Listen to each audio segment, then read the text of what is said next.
Thank you and welcome to the June edition of our webinar. I keep going to call it a podcast, but we're not a podcast. But to the webinar. So thank you for joining us all today. Hopefully, you'll be able to gain a little bit of sort of an understanding, or I guess, of my opinion of where things might go over the next 12 to 18 months. As well as looking at some ideas and some concepts around looking after people who are in distress. So we'll jump into it. As always, if you've got any questions, please feel free to put them in the chat or unmute yourself and talk over the top of me. I've got two female daughters, so I get talked over the top of all the time. So again, no problem. No problem if you want to jump in with a question as we go.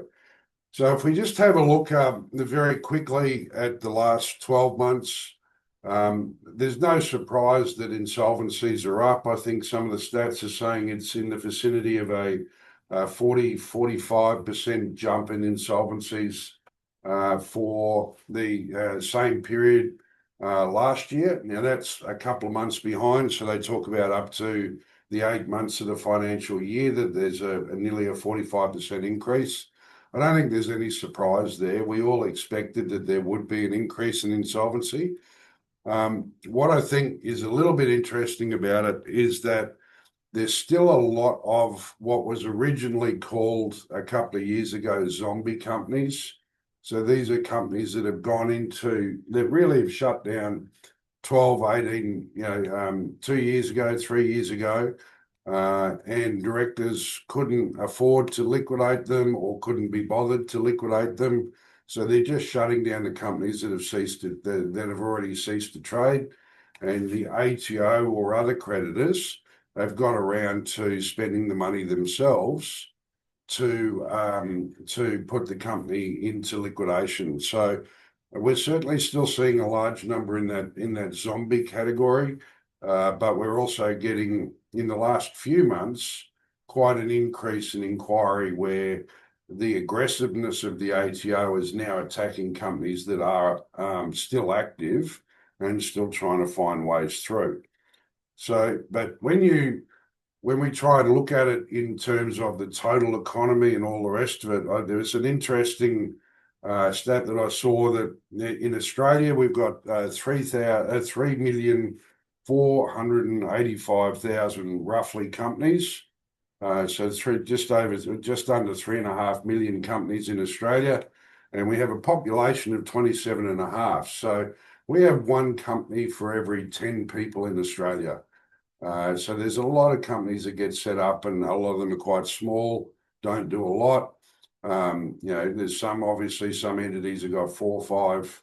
We're working with one client here at Jonge at the moment. I think they've got about 75 companies that we're dealing with. So there's no shortage of them across but at the moment in Australia, we've got about 12%. 12% of the population has got a company in some form or another. But what that means from an insolvency point of view is it's actually less than 1% of those companies are becoming insolvent. So we're at 0.4. At the height in 2020, 2021, it was getting as high as 0.5 of the companies in Australia would be going into insolvency. So it's still very small numbers when we look at the total group. But that still has some fairly significant impact on the business community and the business world today. So I still believe, and it's been a bit of a running theme of me talking about it, is that there's a lot of talk about cost of living and interest rates and inflation and all the rest of it. I still think the biggest issue that we're facing as a business economy and as advisors to businesses is around the cost of business, not so much around the cost of living. I think without a doubt, any business that we're seeing has got lower profit margins than they've ever had before. Sales might even be up in some cases, but because of the costs of doing business, their net profits are falling quite considerably. And I anticipate, and I don't pretend to be an economist, but hopefully by what we see, I can give some reasonable insight. is that I predict that we're still going to have this cost of doing business crisis is going to be around for another 12 or 18 months.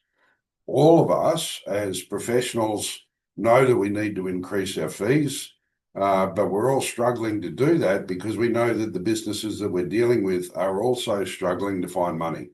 So therefore, we have this ongoing battle and ongoing issue of dealing with how do we get to a decent profit, and we're worried about losing sales if we don't actually do, if we don't keep it down. So all of us as advisors, both for us individually, but also for all of our clients, is that we've got to start managing that risk of understanding about, is it actually worth making a sale if it really means we're going to lose money? Are we better off, or is a business better off having maybe dropping their sales, their gross sales by 20%, but have an increased profit margin on that 20%? May mean that we're in a better position longer term. So I think that's going to be a big part of the conversations in the next 12 months, is how we help a business to become profitable and reasonably profitable to be able to handle things. And that may mean a redevelopment of the mindset of how that business looks. The other thing I just wanted to, just talking around some of the numbers around insolvency, both in the past and moving forward. You probably have seen some press in the last month or two about how insolvency numbers have dropped. Be mindful or careful of that, given that in April we had, most of us all have lived through the horror of the double public holidays of Anzac Day and Easter coming together. And when you look back at, if anyone else did it, look back at your financials, the last time we had both of those holidays in the 1 month, it was certainly quite a horrific month from a professional services point of view. That also impacted the courts. It impacts the lawyers and everyone else who has to do all of that. So insolvency numbers are down in April and they were down in May. But I think you can credit a lot of that to that public holiday period and the impact that that has. June, we've certainly seen an increase again and heading back in the upward directory. On top of, and again, there's a lot of press around this, that the ATO is continuing to push and develop and put pressure on businesses. The increase in director penalty notices, the increase in creditor stat demands, we're seeing a real increase in garnishee notices. They're attacking businesses very quickly now through garnishee notices, as well as the credit bureau, and reporting them to the credit bureau. All of which are things that I've discussed at length before. So unless someone says, "Hey, can you do that one again?" I won't bore you with it all today. One of the other big things I think that is going to be an impact over the next 12 months is around lending.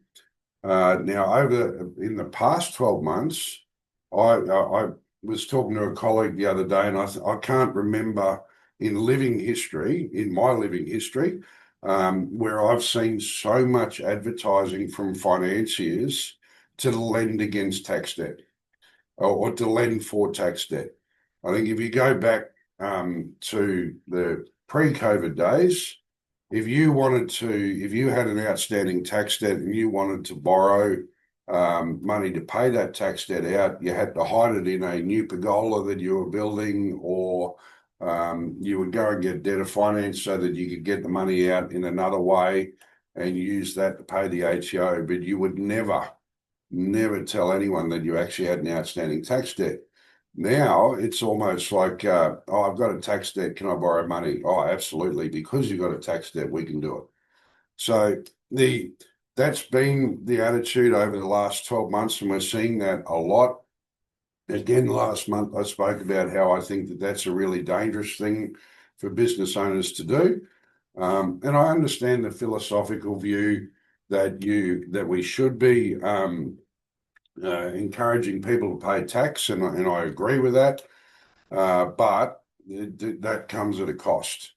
what I am seeing and what I am starting to hear is, even though that advertising is still current, and it's primarily current at the moment because we know that the ATO, as of next Tuesday, being the 1st of July, are making GIC non-tax deductible, and SIC for that matter.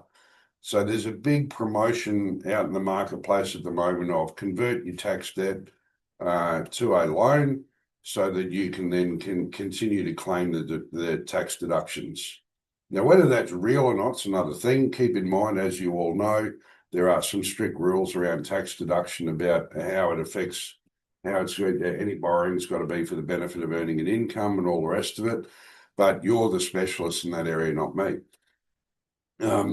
But what I am starting to see, even with that advertising, is that there is it's getting harder to borrow money without having a really good, strong-looking business. And the problem is, at the moment, most people who have got tax debt may have a reasonable business, or they may have just a fledgling business, but they are struggling to be able to find ways to show profitability. So serviceability is still a big issue. And even with security of homes and other physical assets, the serviceability will get tighter. And I think that we'll see over the next 12 months that will get even harder for those loans to come through, which will put pressure on businesses. And we'll talk about some of the things that we can do in preparation maybe for these things starting to happen. In terms of industries, we talked a couple of months ago about the building industry had dropped to number 6. For some reason, they're back up again. So they're towards the top of the pile. Not so much the top tier builders, but certainly your second and third tier builders. And I think part of that is the flow-on effect. And I'm going to talk about in a little while about I was talking to an accountant yesterday who's going, I don't know how these people are surviving. I don't know how they can still be in business. And I think that that's a real impact. Oh, Debbie, that fruit looks lovely, but I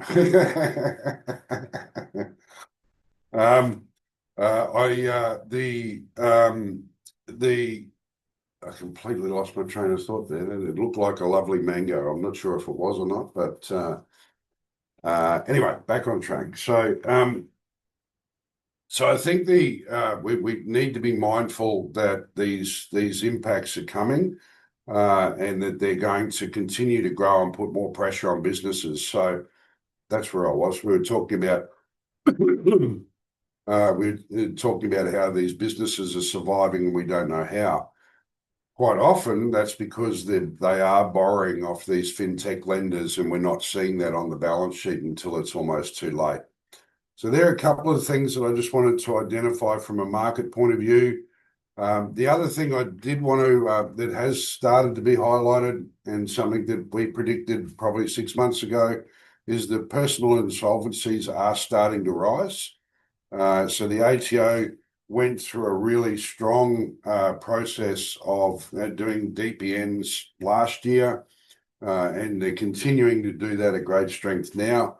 And the Authority for Personal Insolvencies, which is AFCA, certainly promoting that they're anticipating a very large increase in insolvencies over personal insolvencies over the next 12 to 18 months. And certainly, and again, we'll talk about it in some of the case studies a little bit later, we're seeing a lot of businesses at the moment where the director has allowed a DPN to expire, and then we're having to develop a strategy, if possible, around meeting that need at a personal level, as well as the corporate. So if the corporate is survivable, then we've got a chance to deal with the personal. Otherwise, we are starting to look at personal insolvency options for people, and I think that will continue to grow, probably at a fairly rapid rate. And whether that's actually going to be a bad or a good thing is something that we'll have to see. I still believe, and again, probably over the last 18 months, for those who do listen, come along regularly, you'll hear me talk about the fact that I still think that we need a correction in the market. I think we've got too many of the same businesses doing the same thing at basically no profit. And the ones that can either restructure or survive through this, where there will be the drop off of others, will then mean that we can get back to a more profitable phase. So, in a really simple example, if you've got 5 cafes down one street, there's a fair likelihood that all 5 won't survive, and they're all currently, surviving by the skin of their teeth. If 2 of those drop off, then it means that those other 3 businesses have got a better chance of doing well. Now that works in more in metropolitan areas. The biggest problem that we'll see from a regional point of view, and I know that we've got a lot of regional people on, is that if you have that type of 3 drop off in a regional area, that may mean that you lose completely a lot of what people could come in. So there's a small town, I won't mention it in the actual town, because hopefully people will still want to travel there, but there's a small town here in Victoria. There are 3 main restaurants which were signature restaurants with signature chefs. Because tourism is struggling, people aren't traveling, they're not going to the restaurants. Those 3 restaurants have shut down. And for that small town, that now means they don't have any of that signature stuff that would drag more people there. So that will mean that that'll put more pressure on more businesses in that town than you've seen anywhere else. So there is the flow-on effect. And unfortunately, there's very long lead times in these things, because as business owners, all of our clients, they will do everything in their power to survive as long as they need to, or as long as they can, before they get to that crisis point. And what I want to do is talk today more about how do we actually try and get people to look at this before the crisis occurs, before they get to the end point. Before I do that, one of the things that happens quite regularly when I'm talking to people is that you all know a client who is struggling. And some of the conversations I have with people is that I just don't know how to get them to pick up the phone to you. Now, there are a couple of different ways that you can handle that. One is that you book a meeting and get me to come and see them, or one of my team to come and see them in your offices. But if you can't get them to understand getting advice from a firm like us, or from our firm, I'm not going to promote the rest of the industry, but if you can't get someone to come, there's a couple of tools that I wanted to recommend. One is just last week or a fortnight ago, Hank, the founder and CEO of the firm, spoke on Accountants Daily on their podcast. Now, that podcast is available through Accountants Daily website. I believe Stella, my marketing magician, is going to pop it up in the chat. So if you haven't seen that through the Accountants Daily emails and updates, please take a copy of that link. I've had a number of accountants who have used that and said, hey, this is the guys that I want you to go and have a chat to. They've had a listen to Hank's podcast, and then they picked up the phone and had a chat to us. So probably didn't actually plan that this would actually work that way when we first got involved with Accountants Daily, but it may be a very good tool and something that you can use to help get clients to understand the value of talking to a firm like us. So that's one thing.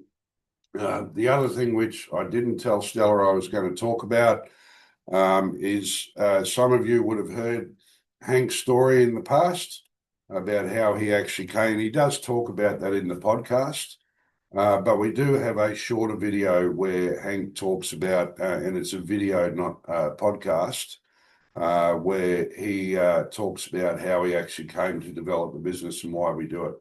And that can be a very powerful tool to help a client to to understand and get a little bit of knowledge around what type of firm we are and why we can actually be there to help in these stages of crisis. You can get you can point them directly to our website where all that where that video is, or it's also, if you've received an email from any one of our staff, that video is on the bottom of our email signature as well. So they're two tools that can help quite considerably in getting a client who you know is in a bit of distress, but are not willing to talk about taking any extra steps. You can use those, the video or the podcast to help with that. So if I jump into, I guess, a little bit of predictions or planning and what I think is, oh, there you go. So it's just popped up in the chat there as well. So you can take a copy of that link as two very good tools to help in getting a client to understand. And part of that, I guess, leads into what I wanted to talk about next, and that is about changing the mindset of how we look at dealing with restructures and insolvency. Now, in Australia, we've got quite a negative view on insolvency, both at the personal level and at the corporate level. If you take, and please don't hate me for using the US as an example, but if you take the US, restructuring in the US is actually considered part of doing business. It's quite a regular thing to do. You will often hear about chief turnaround officers. There is a true industry in being a specialist in restructuring and turning it around. Now, part of that is because they've had a debtor in possession model for many, many years. And here in Australia, we've just got our first version of debtor in possession model with the SBR. The other part is that we've just got this stigma around that insolvency is bad. Now, my personal opinion is that insolvency is a tool. It's a tool that we can all look at and all use at different times to assist a business to work its way through a crisis. And I think what's really important for us as advisors is to start talking to our clients about it as a tool, not as an end result. At the moment, we get a lot of clients who come to us when it's the last resort. They've tried payment plans, they've tried refinancing, they've tried all sorts of different things to survive, and then as a last resort, they come to us. What I think this next 12 months for us as business advisors, both at Jonge Reed and for you guys, is going to be trying to get clients to anticipate where we're going rather than reacting to it in the end result. So we start to anticipate, okay, this isn't going to get better as quickly as we want, or we're going to anticipate that we've got some plans and we've got some ideas, but if they don't work, what are we going to do next? So I've talked in the past, and we'll talk about it again today, is having a plan B. So people may not be ready to look at an insolvency strategy as a way of moving forward yet, but making sure they're set up for it can be just as important. Because if a really quick example, let's say someone does borrow from their house to put money in to pay down some tax debt. Or even let's take the tax debt part out of it for the moment. They just put some money in because they're trying to grow the business. Having a plan B would involve making sure that that loan is secured for a start, so that if the business doesn't get the improvement that it wants, we've got an ability to draw some of that money back out as a priority over other creditors in the future. So often when a business needs to shut down because it can't survive, we've still got assets in the company that we need to deal with. There can still be debtors there that aren't paying as quickly as you want, but we can still get them over time. So if a director's putting money in, if you think about what your plan would be if we needed to end up in insolvency, there are some things that should be done now in preparation for that. We can, you can look at setting up your asset holding companies.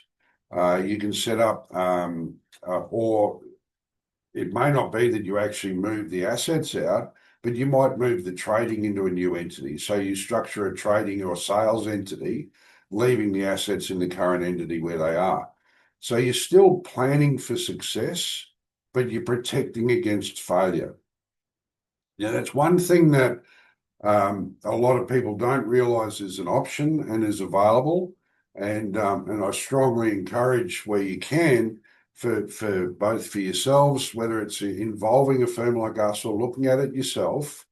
Those who've known me will know that I use this a lot. Stephen Covey talks about in his seven highly effective habits, that one of those habits is always start with the end in mind.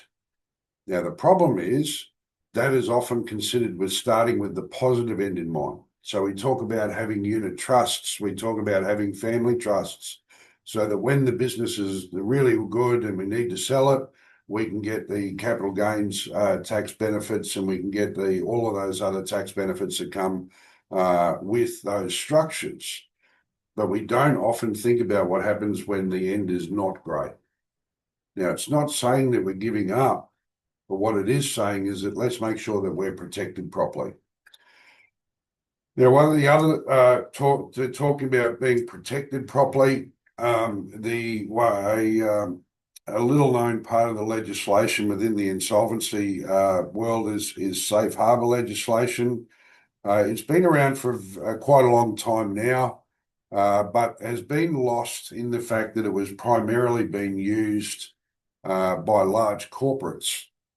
Yeah, the other reason why it's got lost in the conversation is that let me talk about what Safe Harbour is first. So Safe Harbour is a protection mechanism written into the law to protect the director against insolvent trading if they are in the process of trying to turn their business around. So if they're like we've got pretty much every business in Australia at the moment is trying to work through to get back to a higher profitability than back to where we had 7 or 8 years ago. I'm not saying we're trying to go back to the old, because you all know I hate that.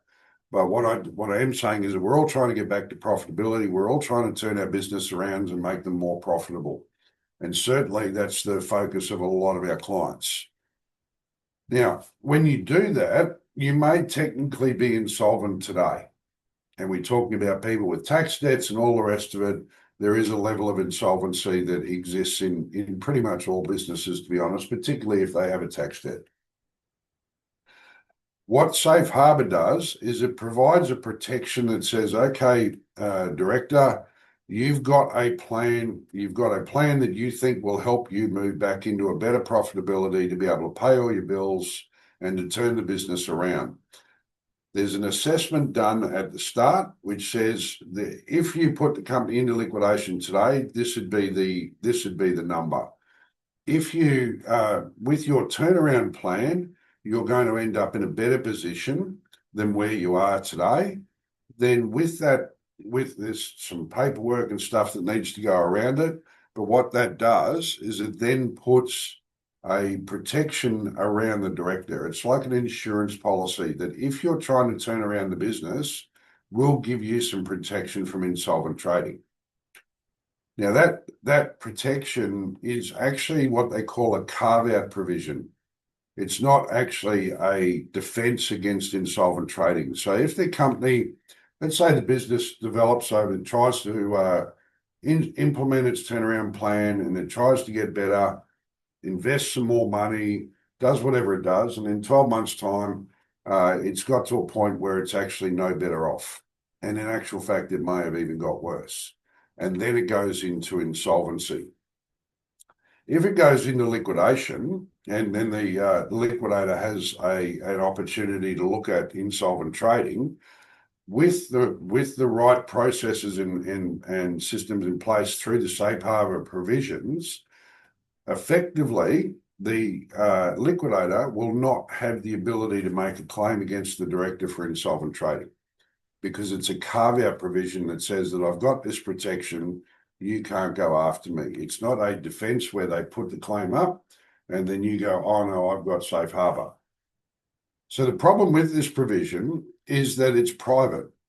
Now, that's a good thing as well, because every business can be in safe harbour protection and no one on the planet needs to know apart from the board of directors or its primary advisors if we're a small business and we don't have a board. So you can imagine larger companies and larger groups. We just had another big clothing label go down recently they've been fighting to survive for the last 3 years. Now, that board would not have fought to survive for the last 3 years unless they felt like they had that protection in place.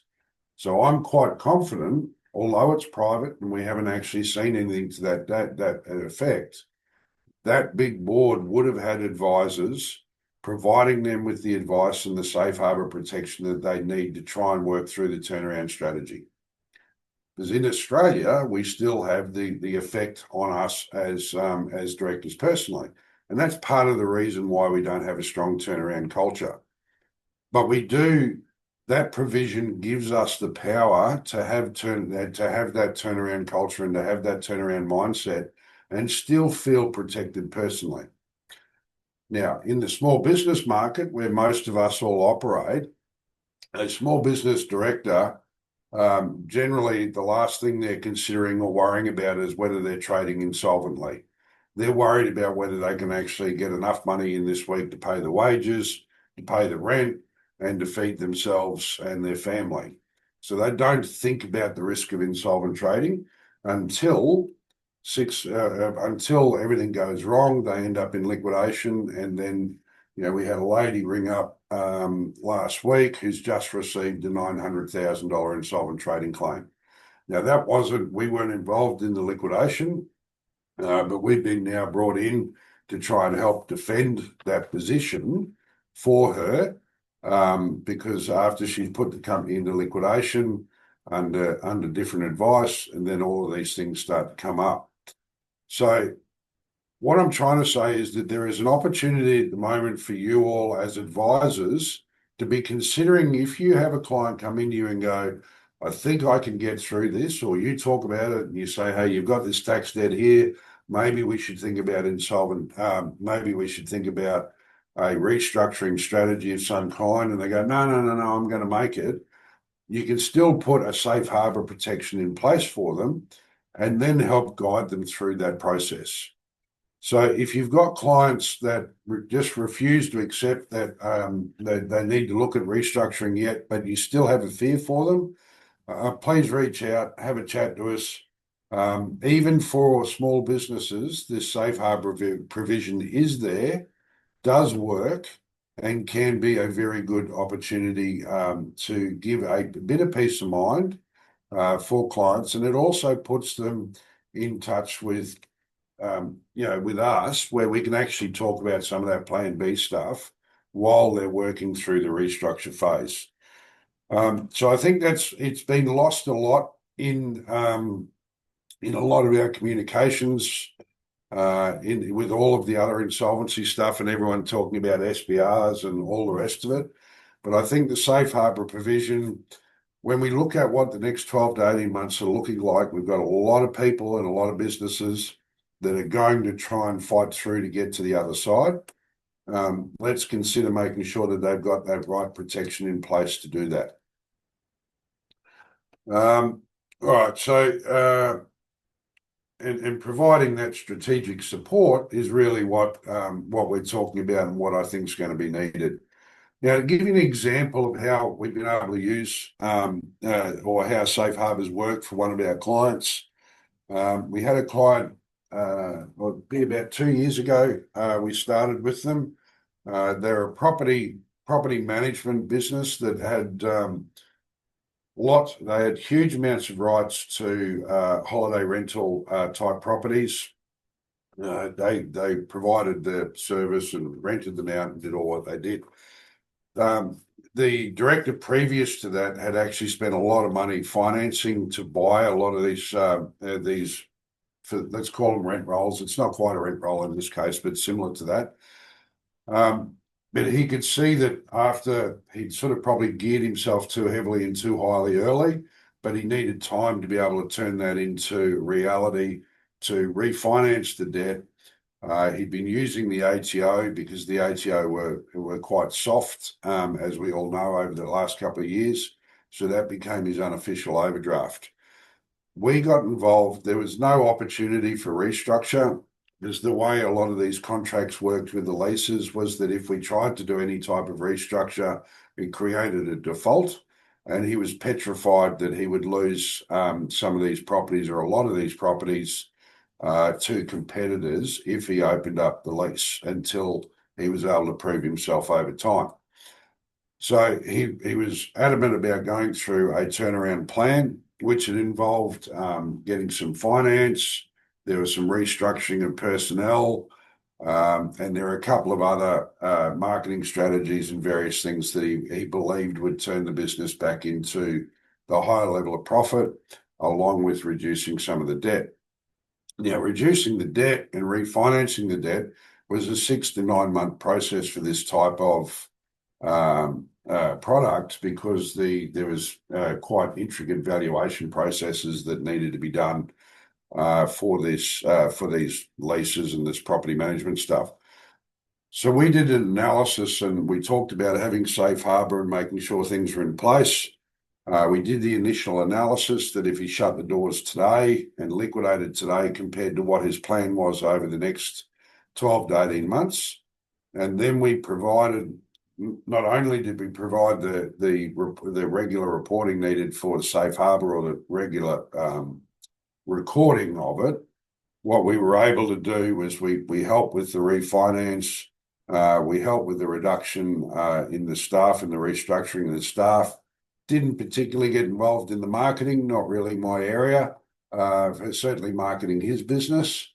So we got involved in a number of areas and stayed out of a number of areas, but regularly met to ensure that the process that he was going through was continuing to work his way through.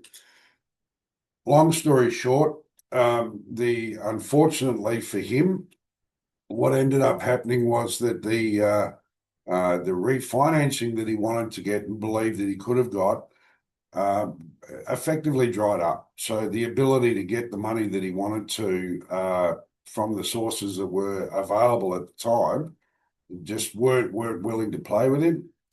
He couldn't get the refinance, and then he's had to actually put his company into liquidation and walk away from the whole thing. Now, in doing that, that's obviously opened up the door for insolvent trading. And in theory, he'd been trading insolvently for a period of nearly 18 months. Now, that was quite a large debt. But with the Safe Harbour protections, we were able to provide the appropriate reports, and that matter has been dealt with. So that's sort of where it can play. There's obviously a cost to it and a process to it, and that will depend a lot on each business as to what that looks like. But if you've got businesses that you are currently working with, that you are trying to take through a turnaround or a restructure plan, this is without a doubt a good option to provide some extra protection. Now, I want to talk a little bit about, a little bit earlier I spoke about the fact that we need to be probably change our mindset in Australia around restructuring to give ourselves chances in this turnaround path. Now, using insolvency as a turnaround strategy should not be considered as a bad idea. So it should be something that we need to consider as advisors as a way to actually get something back on its feet and get it going again. Now, I'll give you an example of one that we're involved in at the moment. It's a small restaurant chain. There's 5 restaurants in the group. The way that they're structured is that each restaurant is in their own company. Two of them are doing really well. 3 of them, again, are doing really well now, and they're quite a very popular brand. And it appears at the moment everyone seems to be turning up there. Rest of the plates are full. The tables are full regularly, and they've got good profit margins. The problem that they've got is that they do have some significant debt, primarily ATO debt. There is some business debt, some finance debt on equipment and what have you, but primarily we've got an issue of the ATO debt. Now, to jump over that, they could actually, over the next 3 to 5 years, they will be able to pay it all back, but they can't do it in the year or the 18 months that the ATO wants done now. They came to us because their accountant had suggested, or they were talking about refinancing their family home to get the money out to deal with it. And we're talking about 700,000, 800,000 worth of ATO debt across the three entities. They didn't quite have enough equity to cover all of that, but they were willing to go down that path, and the accountant said to come to us to have a look at an alternate restructuring strategy. Well, a very long story short, what we're looking to do is that there will be one business that we will do a full restructure on, where we will sell the business to a brand new entity. That will be done with goodwill valuations, plant and equipment valuations. We'll work through all the rest of it. But in the other two companies, because they actually have a number of staff who are on visas, 457 visas, if we were to do a restructure, most of those staff would actually be forced to return home. So they are integral to the business because it is a very specialist type of restaurant. So they do want to keep them all. So in that case, we're now looking, because they are willing to pay the debt if they can, we are looking to do SBRs on both of those. Now, one thing that's interesting, if there's a lot of talk out there that you only get to use the SBR once as a director, and that's true, you can, but if you're doing two companies at the same time, that can be considered one event for the purposes of the SBR. So by strategically restructuring one business, doing two SBRs, we can get the whole restaurant group can be completely strong without risk of director penalty notices, creditor stat demands, garnishee notices. All of that we can mitigate all of that risk and give the business an opportunity to move forward effectively into the future and ensure that they continue to employ all of those staff. And I think across the 5 restaurants, there's something like 80 or 90 staff that we will be able to ensure through a strategic restructure and doing it using insolvency, we can ensure that that entire group stays strong for the long term. So we're at about 45 minutes, so we're just about ready to wrap up. I did want to say one last thing, and I did have another example of it, but I won't run through that now. But I will say for all of you, one industry that no one's talking about, which we're seeing a lot of stress in and a lot of de-stress in, is actually the real estate industry. And I think there's a couple of reasons for that. Some of those are probably more personal. My personal opinion is that we've just been through quite a large phase, particularly here in Victoria, of effectively order taking. So you had a whole bunch of sales staff that getting a listing was probably one of the easiest things that you could do. You'd open up the home and someone would say, "I want to buy that tomorrow." Now they're actually needing to do sales work and actually sell the home, sell themselves to get the listing, and sell themselves to then sell their home having to be more salesman-y or salesperson-y. We're now finding that those sales are dropping. A lot of those real estate agents and real estate practices have lived quite an enjoyable high lifestyle, and they're completely overgeared. Often they've got rental properties with their property management side of things, but that's reducing in value, and the net profit of those, because of the cost of doing business, they're reducing quite quickly as well. So if you and I'm hearing that's in all states, but I'm speaking specifically for Victoria, that we're seeing quite an increase in stress in that area. So that pretty much all. If anyone's got any questions or comments or anything that they want to include in this, want to talk about now, please feel free to start putting some notes in, and I can answer questions as they come up. Other than that, I would like to remind everyone to keep an eye out in your inboxes for our upcoming seminar series. It only feels like last week that we finished them, but it was actually 3 or 4 months ago. We have our next seminar series, the RSVP's window is now open. You can see that in the chat as well. So as much as I love you all coming and joining us on the webinar, I'd love to buy you either breakfast or lunch or afternoon tea, depending on where the event is. To please come along and catch up with us in person. We're really looking forward to the next seminar and what we've got to offer in Queensland. For those of you in Queensland, we're very lucky that we've actually got QBCC is also coming to speak. So it's only for the Queensland seminar events, but we had Natasha on a webinar earlier this year, and she's now coming to join us in the seminar series. So she'll have some really good insights moving forward on, or it's really good insights, and I know that that's always a very interesting area for advisors in Queensland is how do you deal with the QBCC. Janelle, I think there certainly are some tough times ahead, but that's not the end of the world. Like I think having tough times is a real opportunity for us as advisors, for all of us listening, not just us at Jonge Reed, but it's an opportunity for all of us to help bring people through this stress and this pain.